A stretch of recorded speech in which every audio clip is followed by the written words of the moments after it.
You're listening to Reza Riffs with Keith Reza and Alan Lee, right here on LA Talk Radio. Hey guys, welcome to Reza Riffs. This is Keith Reza. Alan Lee is not here today, so it's just me, one-man show, and my beautiful guest, Rosie Tran. Yay! Thanks for having me, Keith. Yeah. They can't see me, can they, on the camera? Yeah. They can know if I'm beautiful or not. Yeah. I know you're beautiful. Oh, we already got a phone call. Okay, I gotta pick this. This is when the headphones come. Okay, all right. Hello? This is... Hi. Hi, what's your name? Kara. Kara. Hi, Kara. Hi, Yeah. Hi. Is this the show? This is the show. How are you? Oh, I'm good, and how are you? I'm doing swell. Tonight's topic is babies. You have any babies? Oh, really? Yeah, I'm sitting next to my 2-year-old right now. Oh, you're a 2-year-old? That's a toddler, Keith. Oh, I don't know. Do you listen to the show a lot or no? To the show? Yeah, I just started listening to it. I was listening to her on Calling Out on with Susan Pinsky. Oh, you're on that show, Rosie, right? No, I'm not. You're not on that show? This is the Keith Reza show. This is what? This is the Keith Reza show. This isn't Rebecca Fearing? No. Isn't she supposed to be on at 7? No, I don't know. I think she's on at 8. But do you want me to like text her and tell her you called or something? Who is this? You Who called did I us! call? You called. I'm confused. Oh, you called a phone sex hotline. For real? Yeah. No. Yeah. This is a couple's phone sex. Oh, okay, sorry. No worries. Okay. You don't want to have I a thought it threesome was with me and Keith? something else. Oh, and your baby? What? You don't want to have a threesome with us? Goodbye. I like how she calls us and she's upset. Wow, that was fun. So what was I saying before I was really interrupted? You were saying welcome to Reza Riffs and that you were saying that it was lovely, and then I said, can people see me? I don't think she got the joke though, because I was like, you want to have a threesome with me and Rosie and then your baby? She was pissed. She was like, goodbye. Yeah, well. All right. Is there anything I can't say on the air? I can't like curse or whatever. Is it I try not to curse, Okay. but I mean, if it happens, for you your know. sponsors. Yeah. I'm having a hard time getting sponsors for this show. You want to hear a sponsor story? I went to Home Depot to try and get sponsors, and I talked to the general manager, and they were like really interested, you know. And they're like, "How many people do you have listened to?" And I was like, honest, you know. I was like 5.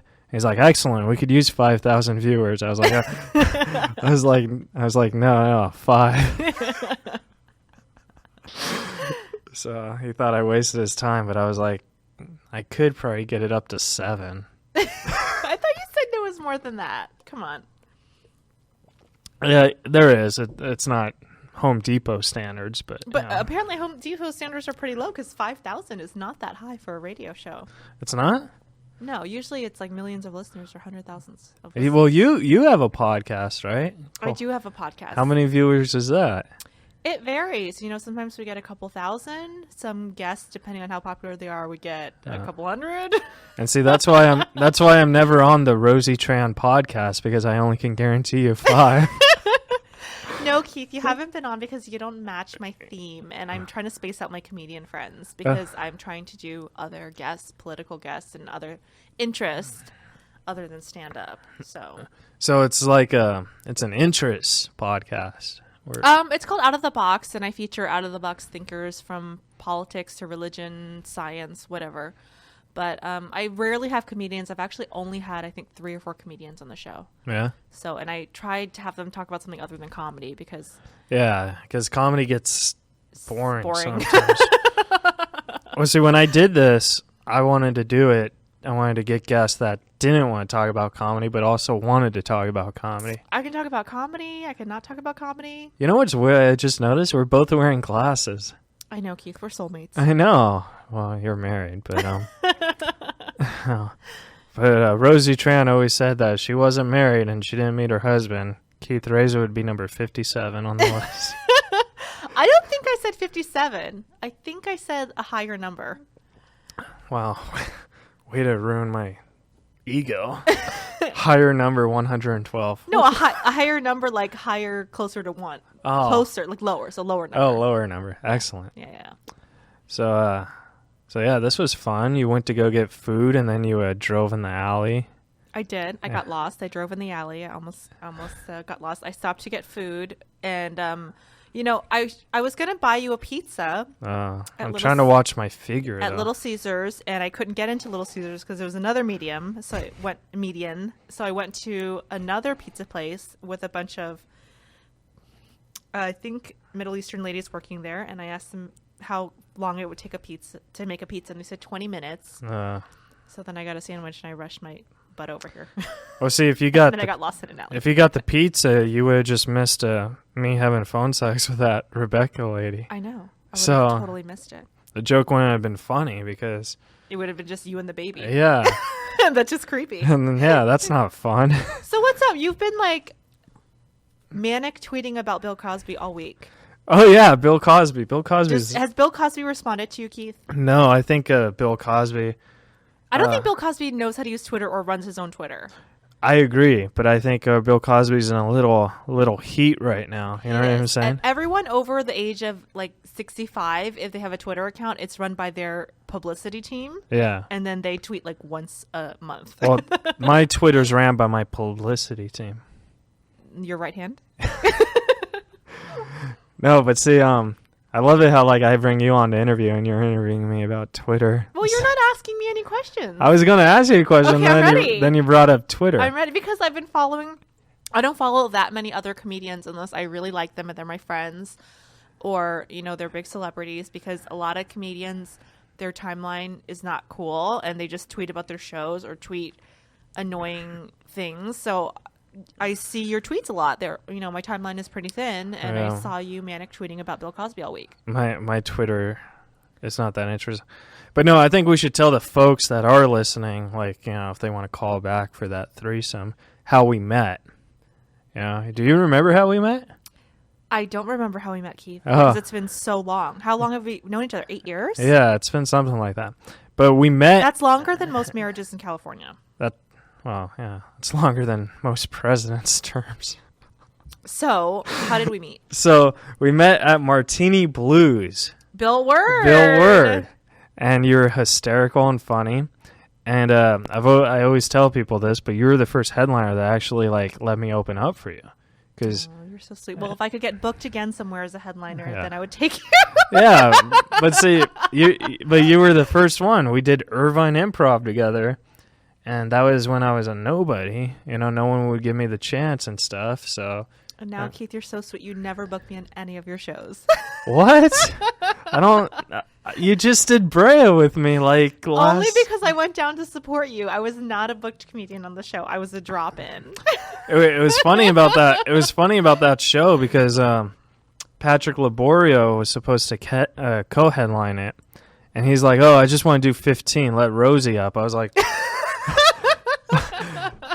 But you're the co-headliner. You're just doing 15, and I have to get stuck with a 30. You know what I mean? I think I actually made some of the audience members mad because some of your audience members, if you're listening, 5 audience people or 5 listeners. It's my mom, dad, and my sisters. I had one of your fans, I don't know if it was a fan of yours or Pat's, came up to me after the show and she was talking to me about how she used to buy my cookies that I would sell. And I really, really appreciated her saying that, but I didn't get a chance to talk to her because for those of you who don't know, during Keith's headlining set, a girl was kicked out for fighting. Oh, yeah. And then her boyfriend was kicked out for fighting and arrested. And that was kind of going on behind this lady's head. So I felt bad because I kind of totally ignored her. And you lost a Twitter follower I that night. possibly lost a Twitter follower and a fan because I did not acknowledge her telling me this, but I was kind of ADD. And in addition to that, I was being your lollipop prostitute. Yeah, yeah. I sell lollipops after was my very important. shows. Rosie actually gave me that idea. She didn't give me the lollipop idea, but she's like, "You gotta sell merch to make money." And And did it work? Has well, my advice worked? Yeah, but I mean, I don't know how to bake cookies, so what I did was I bought lollipops and I just put a sticker. But have you made money from my suggestion? Yeah. That's all that matters. I make more money selling merch than I do actually doing stand-up. That's how it always works. Craig Shoemaker, I think, makes $40,000 a year just from his merchandise. Really? And other comedians that have encouraged me to sell stuff, because I used to be really judgmental about it, and I was like, "Oh, selling stuff, is stupid." But for those of you who don't know, when you pay the $10 or $15 to go to a comedy club, most of that money goes to the comedy club owners to run the club, pay the waitress, the wait staff, and the bartenders, and little to none of that goes to the comedians, if any. So buy merch from comedians, because that's how we make our money. It's sad. Yeah. Well, We're peddling popsicles, literally. Well, see, the thing that like I headlined San Diego last week, and I actually called you to say if you wanted to go with me, but you were stuck babysitting or something, or Baby shower. Baby shower, yeah. I think I was the lady on the phone's baby shower. So how was it? It was fun, but see, I did the show, and this comic on the show, he writes me, he's like, "Hey, can I sell merch?" I was like, "I don't care," He's like, "Oh, but you're the headliner." I was like, Some headliners get mad if you sell merch. I was like, I featured for whatever. headliners because that's their a lot of money that they make. I've featured for headliners and I asked them, and they've said a lot of them have said yes. Some of them have said no. Yeah. Some of them have said okay, but you can't. Like for example, when I had T-shirts, if they were 25 and the headliner had T-shirts that were 20, the headliner would ask me to sell my T-shirts for 20. Like they didn't want me to make more. It's weird. Yeah. I've never heard that. I was just like, oh, whatever. Yeah, I've heard that. But see, the thing about merch is because I used to have T-shirts. I made about 300. I never sold them, but I started giving them away because no one would buy them because I sucked. I think I'm not saying I suck now. I mean, I'm okay. At the time. Yeah, at the time I was horrible. And the thing is I think it was like a laughing joke on me because, I was always selling shirts and I thought I was better than I was, you know what I mean? Mm-hmm. And I think now, a lot of comics, they're just making shirts to sell them when they are not really that, I think if you're not good enough to sell merch, you shouldn't sell merch. I don't know, because comedy is a weird thing. I have seen comedians that were not funny. Yeah. Not funny at all. Like Keith Reza? No, not like you. Oh. Comedians that were just absolutely awful, not funny at all. I thought in my mind, this person will never be funny. And then something happens in their brain after doing it for a certain amount of years and it clicks in. And then all of a sudden they're really funny. Yeah. So I don't tend to be too haterish on people because you just never know, and you never know what they're going through. You never know what their financial situation is. Look, if they're not that funny and they're selling stuff, most likely people aren't going to buy it for them anyway. So who cares if they have it out there? I really don't care. I'm not going to hate on someone who's trying to make a buck. Oh, that's great advice. Yeah. I, on the other hand, stick to my statement. Of hating on people who are trying to make a buck? I think if you're not good enough to sell T-shirts, you shouldn't sell T-shirts. I mean, I'm not saying you're not funny, but I'm saying if you have a bad set that night and you want to sell shirts after, I was like, But sometimes people buy more stuff when you have a bad set. Really? I've noticed that when I've had bad sets, people, I think maybe they feel sorry for me, or I don't know the reason. Yeah. And I've had other headliners say the same thing, oh, I sell more stuff when I don't do that well, because I think maybe people feel bad for you, so they want to support you. Oh. Yeah. So I've sold more stuff sometimes. Not well, all I'm the going to constantly bomb now. See if I could sell 2 lollipops instead of 1. But no, Rosie, I have a question. You were on Last Comic Standing. I was for 5 seconds. For 5 seconds. But you were on the TV show, but it didn't air a lot of your material. It didn't. I was a regional finalist, which means what happens is Last Comic Standing is a lot different now because they have set auditions. Was this when Dat Fam was on it? Or No, I was on it the season that Eliza was on it. Excellent. And I was a regional finalist, which basically means that there was 30 finalists in LA, which they whittled down to 10, and I was one of the 30 finalists. Ty Rivera was a finalist, Jen Murphy, a lot of the people that we know. Yeah. And they got their airtime cut too. Ty Rivera was on that? I never knew that. Ty Rivera was a finalist when I was a finalist. Wow. A regional finalist.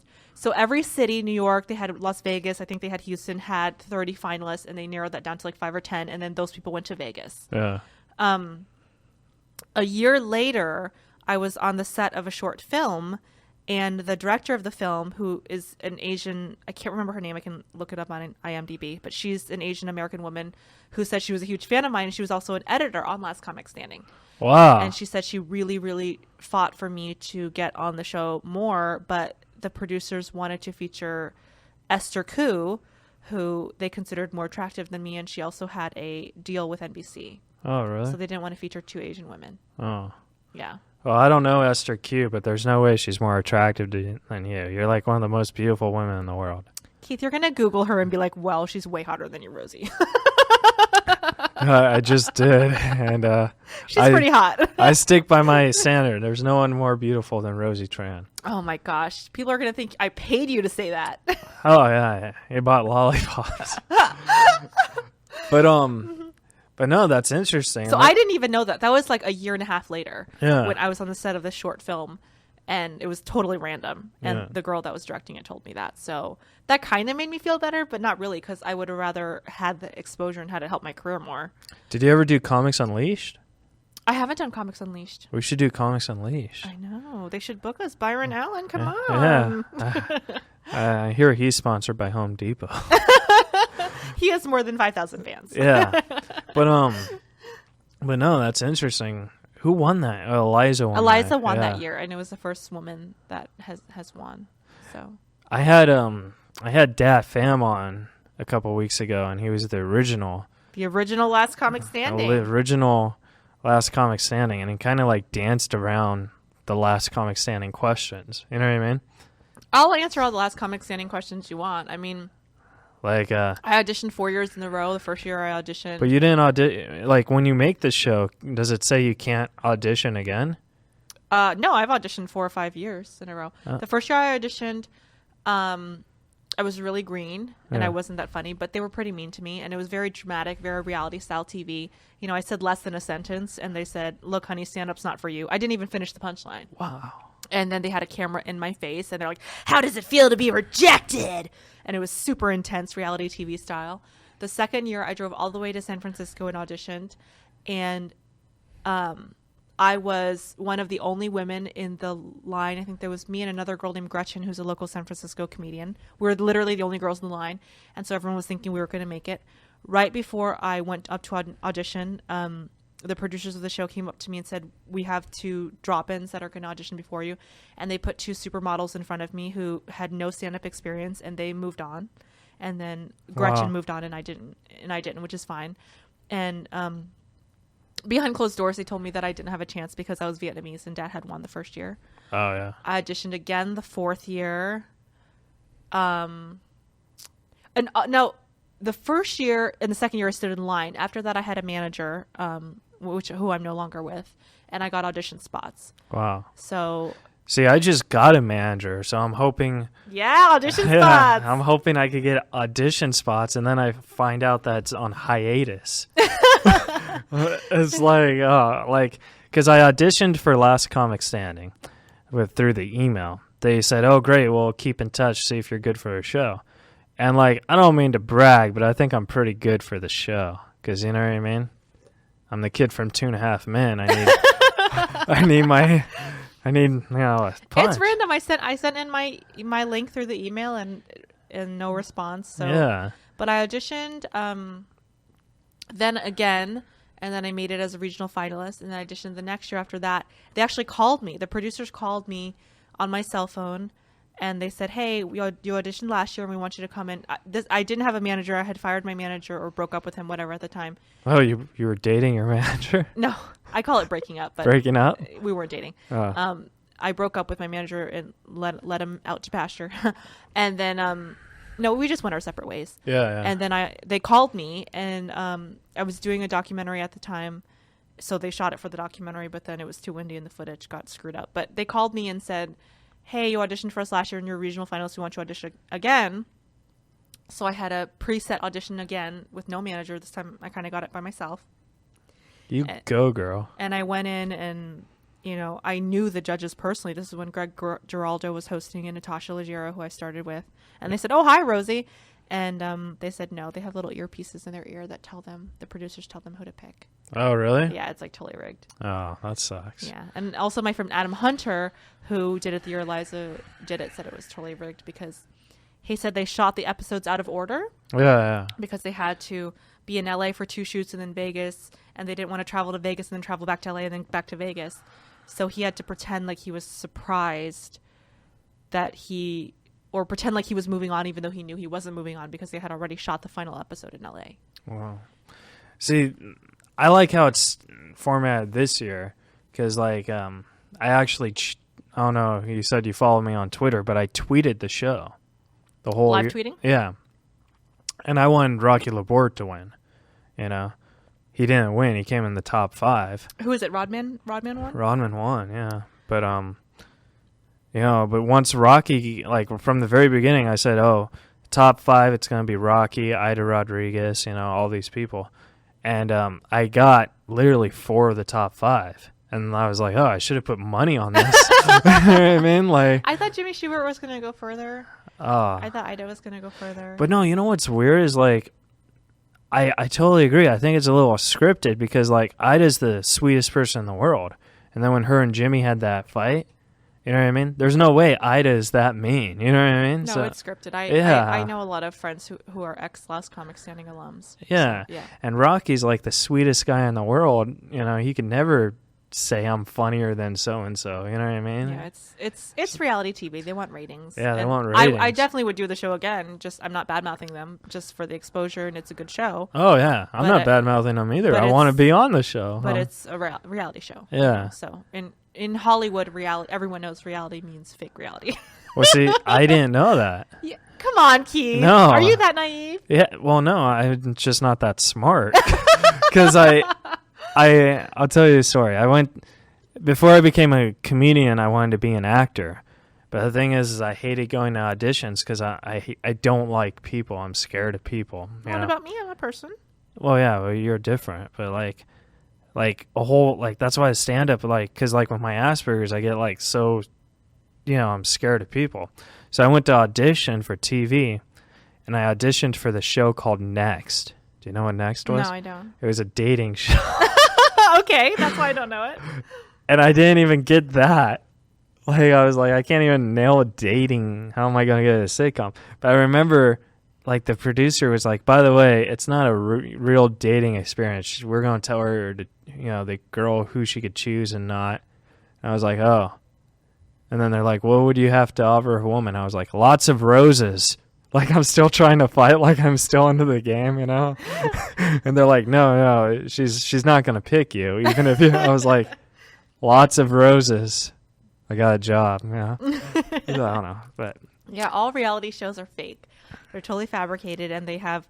What happened was, so you don't know the history with the whole the writer's strike?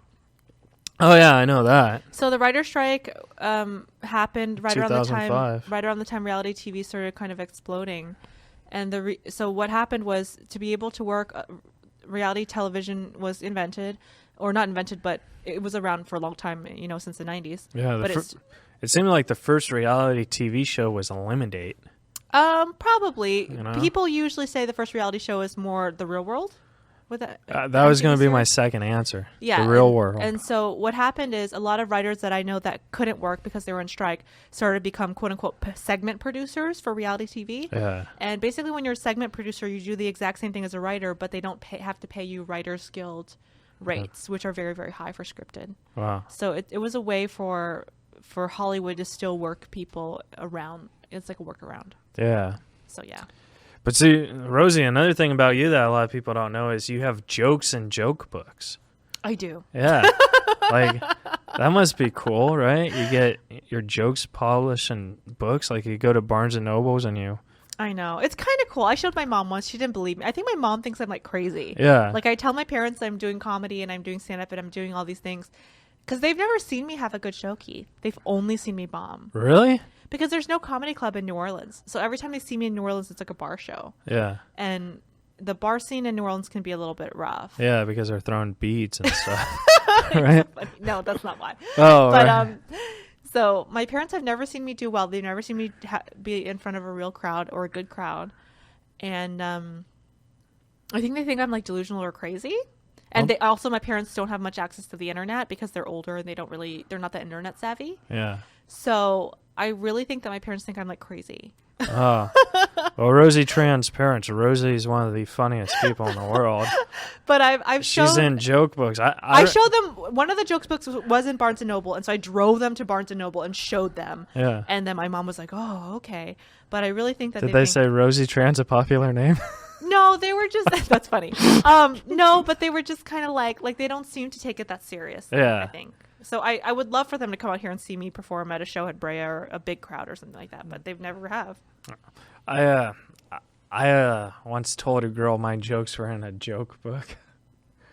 And we're at Barnes and Noble's, and I was like, "Oh yeah, my jokes are in that book," and she acted like she believed me. She was like, "Really?" I was like, "Yeah." So I flipped to a page and I just put like a yellow Post-it with my joke on it. I'm trying to get callers. Wait, you're trying to get callers? We don't need callers. Okay. Unless you don't want to talk to me. I do want to talk to you, but you're not callers. asking me any questions. What do you want me to ask you? I don't know. It's your show. I was gonna ask you questions. I was gonna ask you about movies. Do you ever do any movies? You did Driving Bill. Wait, was it? That lady was crazy. She didn't know what she was talking about. No. You did a movie with Bill Word where you played a massage therapist, didn't you? I didn't play a massage therapist. I played a stripper. A stripper? You played a stripper. Yes, I was in a movie with Bill Word. What were you doing? Were you in the contest? How did you meet me from Bill Word? I think I was in the contest. Bill Word used to do a contest and I failed at that. I've never won a contest. I was in a movie playing a stripper. I did not strip. I just wore a bikini top and a mini skirt. And Miguel Fierro was in it. He's a comic. I don't know if you know him. He's still doing stand-up? Miguel? Yeah. Yeah, he runs the hostel in Hollywood. Does he really? Yeah, Sundays and Wednesday nights every week. I'm going to have to give him a call. Yeah. He was in the movie. Dave Farrell was in the film. All these are comedians. I don't know if you guys follow the comedy world in LA at all. If not, you're like, who the heck is that? And I've been in a couple movies. I was in a movie with Dennis Rodman. Yes. Yeah? Simon Says? No, it was about midgets. Oh, I'm sorry, little people. Excuse me. Yeah. The term midget is considered derogatory. because Brad Williams is a huge listener of the show.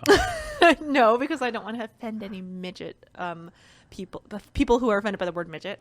So little people. Yeah. It was about Dennis Rodman coaching a basketball team. I was just full of midgets. Yeah. Excellent. I was a high school student in the movie. I've been in a bunch of small movies and short films. Nothing big yet, fingers crossed. Well, you're writing a sitcom, aren't you? I thought you were writing a sitcom about us as husband and wife. Oh, I probably just said that. But another question I had for you. Oh, someone's calling. Thanks to Rosie Tran's Twitter. I gotta put the headphones on. Oh, headphones. Headphones. Hello. Hello. Hello. Hi, what's your name? Hi, my name's Andrew. It's my husband. Andrew. Oh, no. This is not cool. What's up, buddy? No. What are you doing with my wife? I'm interviewing her. Okay, good. Oh, how are you, buddy? Good. How are you? Doing well. For the folks at home who don't know who Andrew is Rosie Tran's husband. I was going to say wife. Just so you know, we had another caller who didn't know who Keith was. Oh, no. Yeah, she thought I was like this. She thought you were someone named Renee. And she's like, isn't this Renee's show? Wait, is that what she said? I thought she said Rebecca. Maybe Rebecca. Oh. Do you have a question for me, husband? Question. What have you guys been talking about already tonight? We've been talking about comedy and movies. We've been talking about how Rosie lost to Last Comic Standing to Dat. Oh, no. Don't bring that up. No. But I asked her before the show. I was like, "What do you want me not to ask you?" She's like, "Oh, please don't talk about Last Comic Standing." I was like, "Excellent." So I asked her. Of course. So I asked her about Last Comic Standing. All right, one more question and then off the air. We have other callers, right? No. Okay.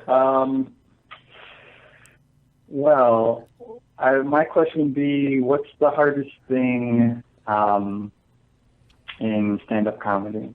Was it for me or Keith or both? Both. Okay, Keith, I'll what is take it? my question off the air. Oh my Off the gosh, air. what an expert. Wow, that was a. Thanks. Thanks for calling. Bye, Andrew. Now you have 8 Bye. listeners, Keith. I have 8 listeners. I didn't tell you to tell Andrew to call. But no, Andrew, the hardest thing about stand-up comedy is getting work, I think. I would agree with you. I think the hardest thing about stand-up comedy is getting work and the perpetual BS networking that you have to do with other people. So the thing is, like, I don't suck up to people. You know what I mean? I don't suck up to people either, but I notice that a lot of people that get a lot of work are really good at sucking up to other people. Oh, Yeah. I had a question for you, but then Andrew called and ruined the question. Keith. No, so the joke books. You got your jokes and books. They paid you, obviously, for that. Nope. They don't What? pay you and they don't give you royalties Are you serious? unless it's your book. But it wasn't a book. My book. It was a submission book. Oh, my God. That Yes. sucks. Because Bill Cosby isn't the only one raping people around here. Whoa. Oh, what is it with you and Bill Cosby? You guys have history or something? I just want everyone to know Bill Cosby raped my cat. Oh, come on. You don't want to go there. That's out of the box. That's the name of my podcast. I know.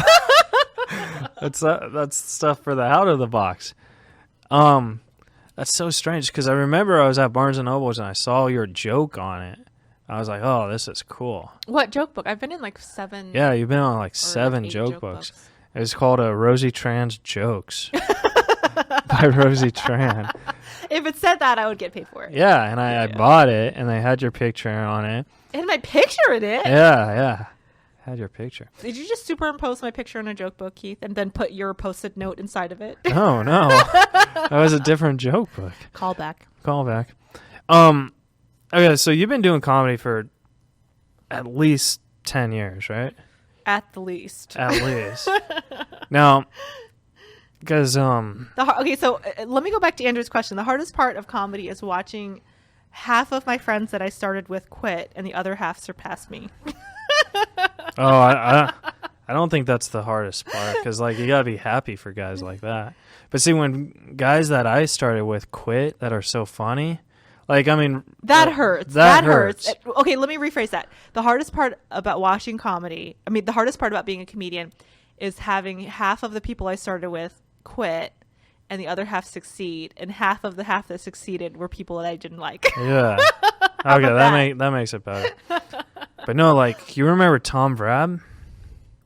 Don't tell me Tom quit. First Yeah. of all, don't say, do you remember Tom Vrab? We're related by marriage. Are you really? Yes. Oh, we should get Tom Vrab to call. Tom Vrab, I loved Tom Vrab. his uncle, Eddie Vrab, was married to my cousin, Kimmy Vrab, who divorced him and now is named Kimmy Ta. So you guys aren't related anymore. But we were related for like a really long time. Oh. And I was like, when I met Tom, I said, Tom Vrab. I said, are you related to Eddie Vrab in Orange County? Because he said he was from Orange County. And he said, yeah, that's my uncle. I said, you know we're related by marriage, right? And he said, wait a minute. And he goes, is your cousin, I said, my cousin's married to him. And he's like, is your cousin named Kim? I said, yeah. And we realized that we were related Wow. by marriage. Wow. I must have ruined the physical attraction from that, right? Did Tom quit comedy? Yeah, he hasn't done comedy in like 3 years. I see him on like Vine and other things, so I just thought he did funny video comedy stuff more. Tom Vrab was my favorite stand-up, man. And like, I try and write him on the Facebook, but he never reads the message. Why did he quit? I just think it's something because he lost his father to this thing called death. I don't know if you know what death is. I do know what death is, but that's Yeah. not a reason to quit stand-up. Yeah, but that's why ever since his dad died, he hasn't done stand-up comedy.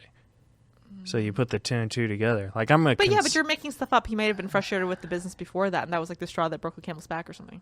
Maybe. Or, you could do conspiracy theory with me. You're like literally making it up. Like you don't know that's the reason. No, that's definitely the reason. Because I wrote him. I said, hey, sorry, because I lost my grandfather to death around the same time, and I thought about quitting, but I didn't. So I wrote him. But why would losing your grandfather make you want to quit stand up? Because it's like, why the world? It's not funny anymore. You know what I mean? Like jokes aren't funny anymore. You don't understand, obviously. I don't know what you're talking about because when I'm depressed or have negative things happen in my life, stand-up pulls me out of it. Yeah. What? Yeah. That's what I'm trying to say. So why would death or something miserable make you want to quit something that's bringing you joy? my pop went to all my shows. So when he died, I wanted to quit because it's like, what's the point when he won't be laughing?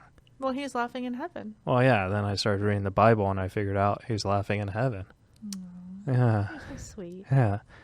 But no, so Tom Vrab was the funniest. And then,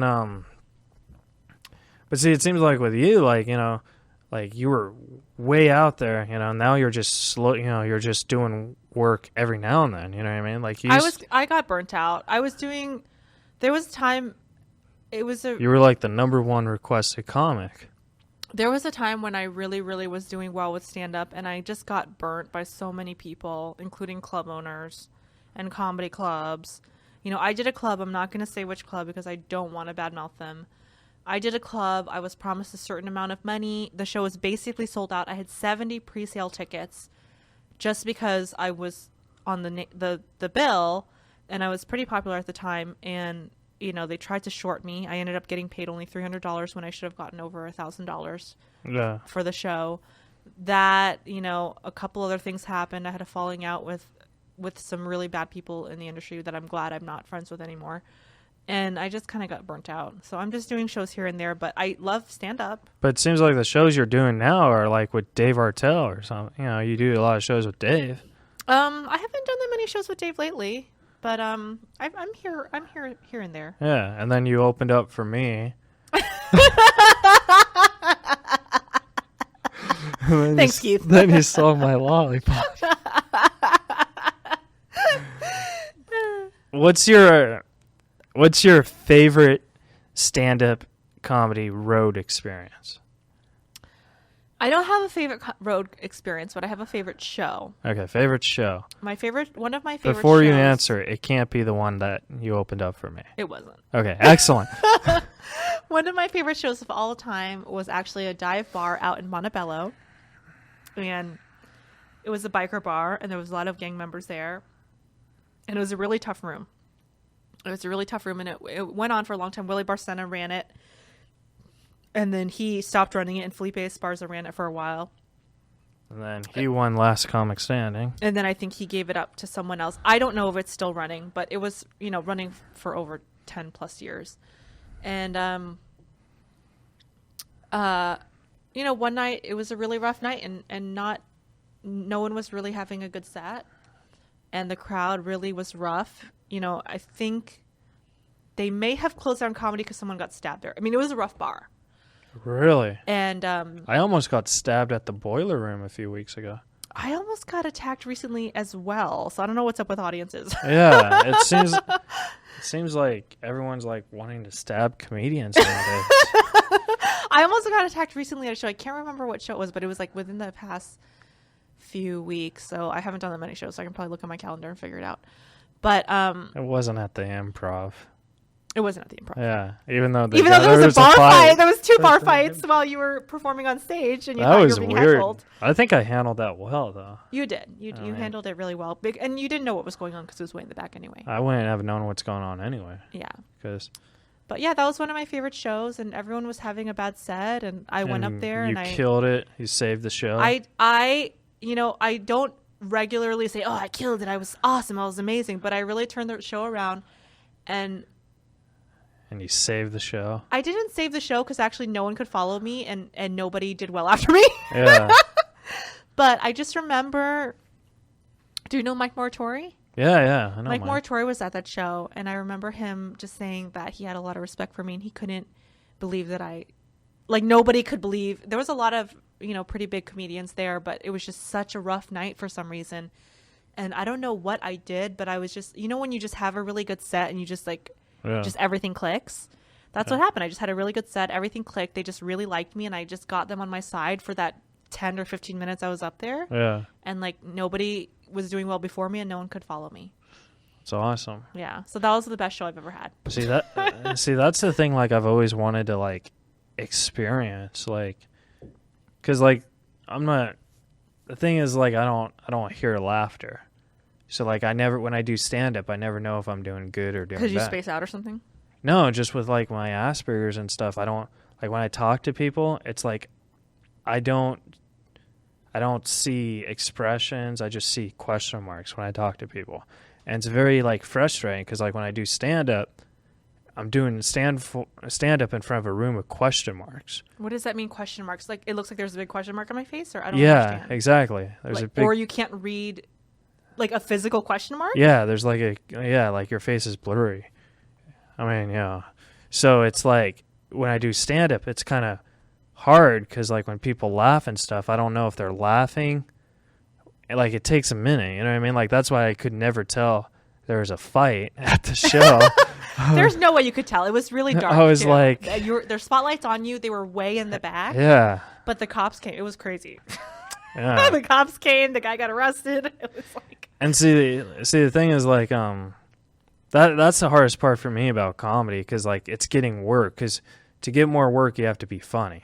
That's the number one goal. Then you have to excuse me, I got a cough drop in my throat. But number two thing is you have to do a lot of sucking up to people, And see, the thing is I don't suck up. I have to rely on funny. So when I'm not funny, I think it burns my bridges with everybody. You know what I mean? I don't think it does. I think that networking is more important than being funny, unfortunately. Okay, I'll give you. I think not being funny. You're funny, Keith, but not being funny can help you. And this is how. Okay, Do you want to know how not being tell funny me helps? how, and then I'll prove you wrong. Go. Okay. Well, I'm not going to name names on the air, but I'll tell you off no air. names. A lot of big headliners do not want their openers to be funnier than them. Oh yeah, I know that. So how are you proving me wrong? So Okay. not being funny helps you get more work sometimes. Sometimes that's true. No, But- not sometimes. A lot of times. Okay, 5% of the time that's true. I can pull out the improv lineup and go through who opens for who. Okay, we could do that after the show. But no, I'm going to give you an example, and this is when I'm not going to say the venue. You just want to prove your point. No, I'm not going to say the name of the venue or the booker or whatever, because we got to help protect the, But we actually had to talk about this a couple of days ago. I opened up for you on the road. We did 4 shows. You killed. On 3 of them. One show you did not do that well. One show I bombed horribly. Well, and the thing is, I think that was the sold out show.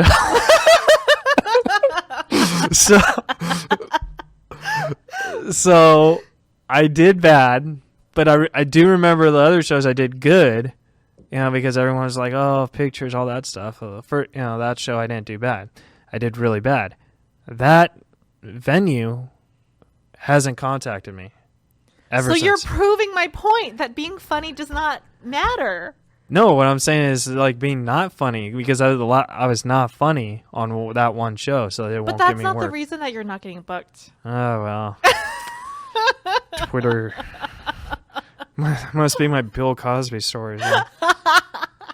But no, see, I run a lot of shows because I got to the point where when I started, besides you would put me up for 5 minutes and stuff, but the thing is I started running shows because no one else would. So I had to put myself up, you know what I mean? So that's why I did it. So who else do you know that's quit comedy that you're sad about? Or just Tom? Tom's probably the most heartbreaking one. There's a lot of them. Do you remember the Drinking Buddies guys? Chris Adams and Jerry Brandt? Yeah, I do. Jerry Brandt.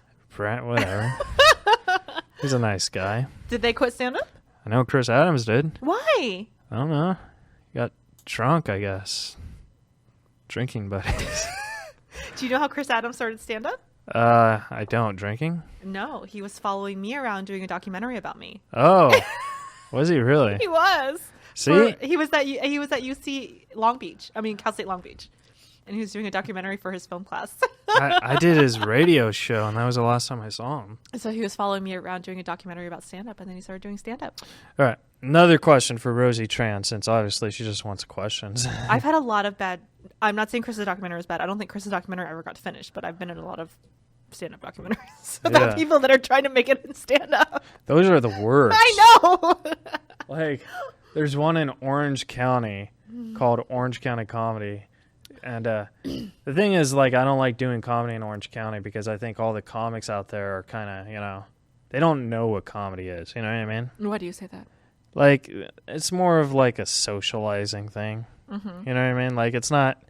Because, like, when you go to the open mics there, they're not that good. They do they don't stick to the art of making people laugh. Well, why don't you come and move up here? I can't afford it. That's a... What about getting a job up here? Yeah, well, I know you find me that attractive, but I don't know how many other ladies will find me, because let's face it, I'm kind of big and, I'm not packing much, literal I'm not Caesars. asking you to be a model. What do you think I'm asking you to do? Like, get a job up here. Like, don't you think you can do what you do in Orange County up here? No. Because, see, in Orange County, people were desperate for attention. But no. So there's this Orange County documentary, and I watched it because I went to the premiere. It was the worst thing. I was like, oh my God. I was like, they should just ask me to do it, but they don't. And I think they stay away from me, which I'm kind of glad, but then I'm kind of not because it's like, like I think even though I'm Orange County, I think I'm more LA. Like I do more shows in LA and Riverside and Road and stuff. I don't really do. Like the only thing I'll do in Orange County is like the improvs and stuff. But other than that, so that's why I started, doing shows. Now another question: how much material do you actually have? Current material, just 30 to 45 minutes. Material, probably 2 or 3 hours. So you could do stand-up for 2 or 3 hours. I don't think I could do stand-up for 2 or 3 hours. You don't think so? I get tired. First of all, I'm hypoglycemic, which is why I had to stop and get food. And I have to eat every 2 hours. I have to eat every 2 hours. Otherwise, my blood sugar crashes when I'm resting, when I'm doing something leisurely. When I do stand-up, at about the 15 to 20 minute mark, I start getting physically exhausted. Really? I actually did a show up in Palmdale for Stacey Hall, who no longer runs the show, at this nightclub that he was trying to start a comedy club up there. And about 15 minutes in, I actually started having a dizzy spell, and I had to sit on the stool and finish my set sitting on the stool. Ouch. Yeah. So I do not think I could do stand up for 2 or 3 hours. Maybe I could sit like Bill Cosby sits. Yeah. Bill Cosby. And do material, but I don't know how funny it would be because I like moving around and being animated. But for me, I use so much energy when I'm on stage. It's like channeled energy because I like to do some crowd work, and I also like to talk to the audience sometimes, and I also like to make jokes up and improv. Yeah. True improv. Some comedians pretend like they improv, but they have pre-prepared answers. Yeah. A lot of comics have that. A lot of comics do that. Because, like, the reason why I asked that question is because, like, it drives me nuts when you ask how much time can you do, and they'll tell you more time just to impress you. No, I can do 30 to 45 minutes, really, really good, solid material. You've seen me. Yeah. When I headline. I cannot do an hour. I cannot do a current hour. I can't. Yeah. I can? have I think you could do an 2 or hour. 3 hours of material. I think you could but it's not definitely do current. an hour. I don't think I could do an hour. Yeah. I've never done an hour. The most I've ever done is 45, 50 minutes max. I think I did 50 minutes. I did 50 minutes on Bob Perkel's show at the Beachcomber because the headliner did not show up and I was featuring. So at 30, he gave me the light. And Bob Perkel did shows at the Beachcomber? Yeah. Bob Perkel, he gave me the light at 30, and then the headliner never showed up, so he did a thing with his hand to keep going because the headliner was stuck in traffic or something. I don't know what happened. Anyway, the headliner never showed up, so I ended up doing 50 minutes. Wow. That's interesting, the Beachcomber. Well, I could do a strong 30, but I'm pushing to 45. Like I did an hour and 10 minutes in San Diego. I don't like doing But- longer sets because I'm the type of comedian. I'm not comfortable 100% with myself. A lot of comedians are very comfortable up there just talking. I am doing not whatever. comfortable at all. I'm not comfortable with myself. I don't like silence. I like laughter. Yeah. I'm a crowd pleaser audience. I don't like people who go up there and they're bombing and they're still up there. Like when I start bombing, I want to get out of there quick. Yeah. Like I want to do well. I want people. And then when you're laughing. headlining, you have to do a certain amount that you said you'll do, or you won't get paid. Or you can give it to Rosie Tran if she's in the audience. Yeah. but no, so like I've been doing stand up for 11 years. I've only done an hour set twice, both this year. But it's not like where I'm comfortable saying I have an hour. You know what I mean? I don't like when comics do that, and I don't like when comics say they have a solid 30 and then they only have a solid 10. That's what I'm saying. It's like, look, I want just be people honest. laughing. I Yeah. want people laughing at me. I don't want to be up there just because you're standing on a stage talking for Does half not an hour mean you does haven't- not mean you're doing half an hour of stand-up. That's what I was trying to say. No, like, it's awful. It's like, absolutely awful, and comedians should not do it. Because Do not do it, comics. It makes you look bad. Because I remember you asked me before you took me on the road, you're like, how much time do you have? I was like, 3. And you're like, 30 minutes? Excellent. I was like, no, 3 minutes. And, I mean, it hurts when you're up there and people aren't laughing. It Oh, yeah. hurts.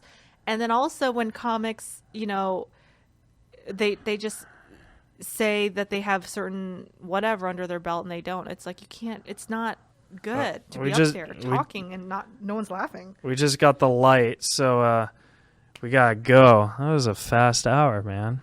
But Rosie Tran, we should follow you on the Funny Rosie, right? On Yeah, the Twitter. I'm on Twitter at Funny Rosie. If you guys really, really, really want to support me more than anything, then go to outoftheboxpodcast.com and get some knowledge on. I interview some pretty interesting and amazing people from all walks of life. Also, I have one religious episode. I'm not a religious nut at all, but I've gotten some comments about that. People, open your minds. I'm just interviewing this guy about religion. I'm not saying my personal religious views, so that kind of bugged me. I have to get it out there. Ah. Well, follow Rosie. I love Rosie, and I think America loves Rosie too. And yeah, it's cool that you were on at the show. I appreciate that so much. Thanks for having me. All right, guys. Follow Funny Rosie on Twitter, and me. Follow Keith Reza. If you want to hear Bill Cosby stories. All right. Stay tuned for next week as the final episode of season 1. Thanks, guys. Have a good night. You're listening to Reza Riffs with Keith Reza and Alan Lee right here on LA Talk Radio.